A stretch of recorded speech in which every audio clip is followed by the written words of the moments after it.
And I just want to talk a little bit more on that passage and thinking about from darkness to light this morning. Our sermon series following on from Easter has been called Come Alive, and we're going to be looking at different encounters that people had with Jesus and how these changed their faith and changed their lives. Last week, we looked at Peter and how his encounter with the risen Jesus gave him boldness, and we had some popcorn out.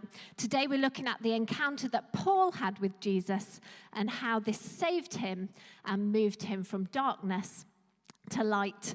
Well, I don't love the dark. Hands up if you can relate to not loving the dark. Just a few of us. Right up there, Dominique, with your hand up. The dark seems to me to have some kind of power to distort the truth and make things seem much worse than they are. Many times I've laid awake in the night worrying about things that in the morning didn't seem quite so bad. And there are lots of verses in the Bible about Jesus being the light and how he comes to shine in the darkness. In this passage, we see Paul encounter this light of Jesus, and he's totally transformed and comes alive. So the story begins with Paul living a life of darkness. He was going around and hurting and killing Christians, persecuting them. But Paul didn't realize that he was living in darkness. He thought that as a Jew, and a really fanatical Jew, he was following the rules given by God to follow the Jewish laws.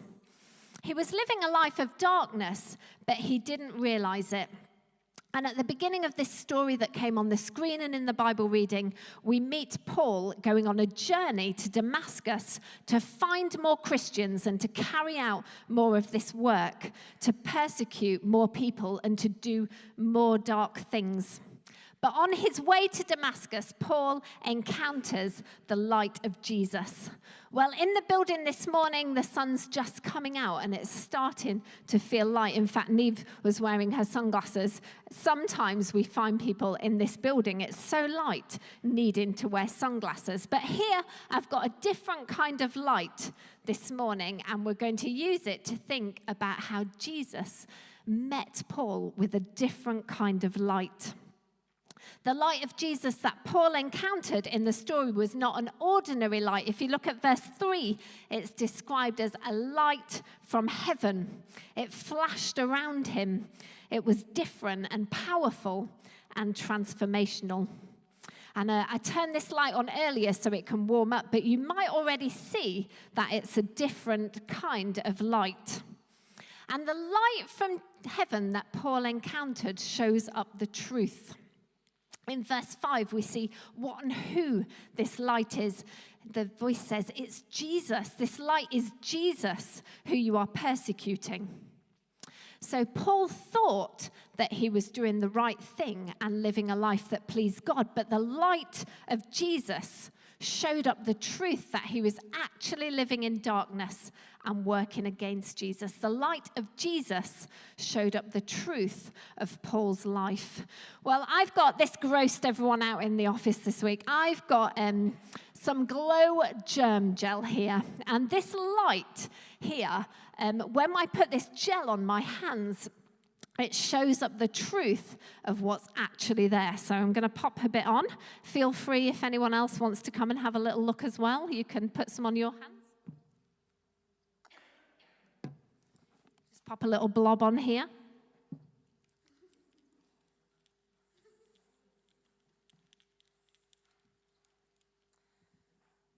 Okay, so the idea, I'm going to put that down there. If anyone wants to move and have a go, there's a light at the front here.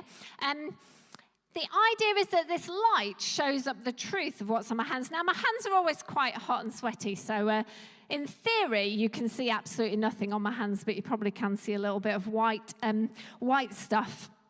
But just like the light of Jesus showed up what was wrong in Paul's life, not just any light, but the light of Jesus, any light in this room doesn't particularly show up what's on my hands. But if I put it in this different kind of light, I don't know if you can see there, but it shows up all the germs that are on my hand, grossed out, sorry Joel, are glowing in a different kind of light. I've got a picture which is going to come on the screen because it's much more difficult for you guys to see it there. I don't know if you can see it on the screen, but all those bright lines are germs showing up on my hands which wouldn't have shown up if they were super clean.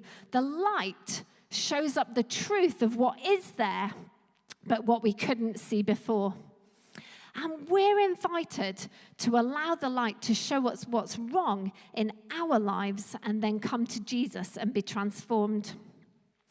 As a result of that light from heaven, Paul was blinded for 3 days. And I'm sure that when he was in darkness, he had lots of time to reflect on what was wrong and how he needed to change. And it required some hard work, a complete change of life from what he was living before. Now, Paul didn't just put a quick fix on his life. I've got a quick fix here. It's alcohol hand gel. Let's have a go.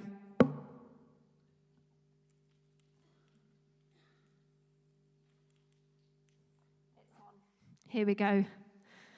Actually, I don't know if you can see, but the lines, the bacteria are exactly the same as they were before.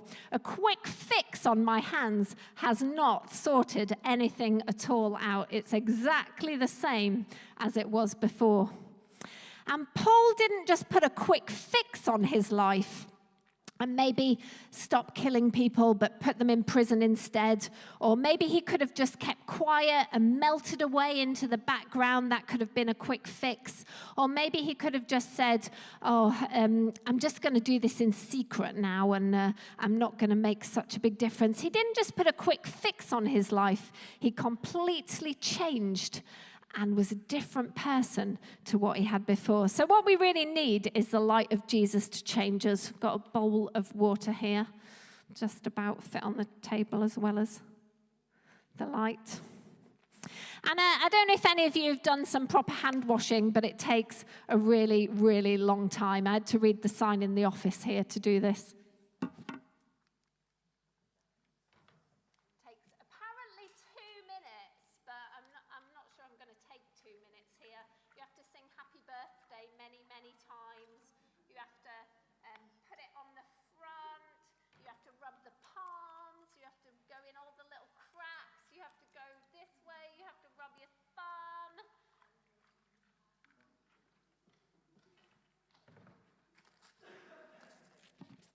It takes a long time. It takes a lot of effort, actually, to really, really do a U-turn and to change everything. Let's have a quick look.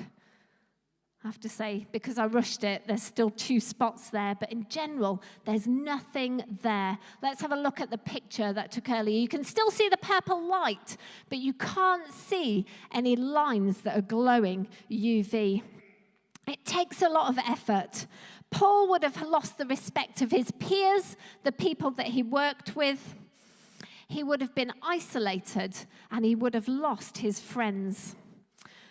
But when he came to the light and allowed Jesus to completely transform him, it was more than just a quick fix. It was a complete U-turn, and Jesus' light penetrated every single part of his life. And that's the invitation that we're offered, to live fully in the light, to let that light of Jesus penetrate every single part of our lives, to show up the truth of what might be wrong and to make a change. I don't know about you, but there's some things in my life where I just think I need to allow Jesus into those little bits. Maybe the way that I'm critical of people, or maybe the way that I don't always speak about my faith when I could. Maybe the way that I don't always live the life that I want to live. Just allowing Jesus into every little bit of my life. Every little bit of shame, every little bit of guilt, every little bit of me. And when Paul was prayed for, those scales fell from his eyes and he was transformed. The darkness went and he was totally changed. And it said at the end, he got up and was baptized and lived differently. Instead of persecuting people, he began to live a life that told many people about the saving power of Jesus.